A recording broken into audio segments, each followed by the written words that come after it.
logika hukum dan logika keadilan yang agak dicederai ya. Karena bagaimana mungkin sebuah kasus suap diadili, sementara yang diadili hanya ceknya.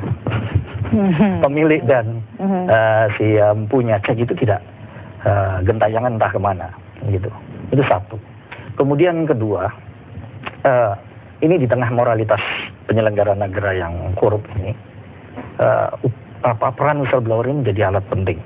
Ya, di dalam pengungkapan skandal.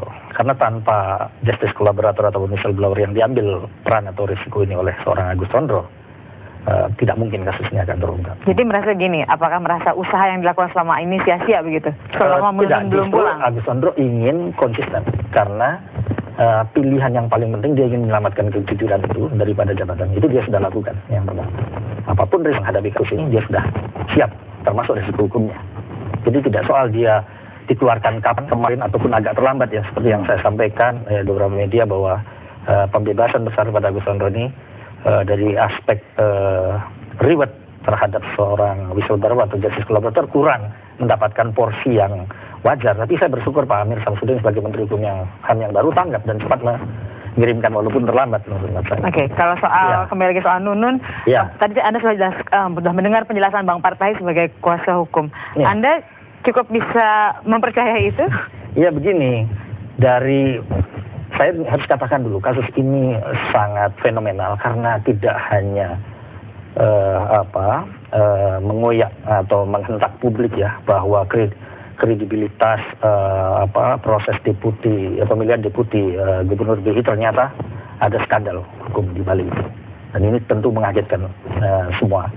Nah, tapi sisi lain yang paling penting adalah ungkapan kasus yang demikian ya seharusnya memakan korban juga. Salah satu anggota dewan kan Pak Poldak Sitorus kalau tidak salah, ini sampai kemudian meninggal sebelum putusan dijatuhkan. Nah, menurut hemat kami dengan mahalnya sebuah ungkapan kasus macam ini tentu harus dituntaskan oleh KPK. Ini menjadi sebuah PR yang tidak bisa ditunda-tunda lagi karena ini akan mengakibatkan rasionalitas publik, profesionalitas, integritas KPK, termasuk lembaga peradilan tipikor perannya.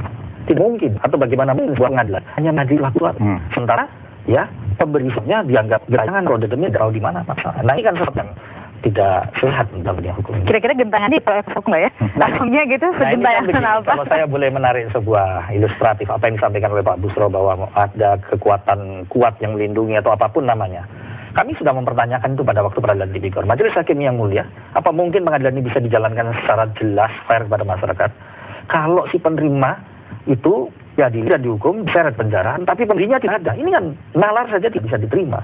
Nah, pada scientific crime investigation, ada proses pengungkapan, penangkapan misalnya seperti Nasarudin dan sebagainya, ini bisa dilakukan. Jadi tidak ada hambatan atau alasan prosedural karena teknik scientific crime investigation yang dimiliki oleh KPK sudah sangat modern. Jadi tidak ada alasan. Kalaupun demikian kami meminta secara terbuka tipikor dan KPK lakukan langkah-langkah. Bisa dilakukan untuk itu. Dan menurut saya ini tabir yang bisa diungkap. Hanya soal butuh political will dan kejujuran seperti pilihan pada Agus Sondro untuk mengambil. Setidaknya Mas Firman yakin bisa pulang gitu ya. Jadi buat saya dan juga Pak Tahi harus juga yakin Mas Firman bahwa kliennya bisa pulang. Jangan-jangan ingin kliennya nggak pulang-pulang. Kita akan berbincang sesaat lagi.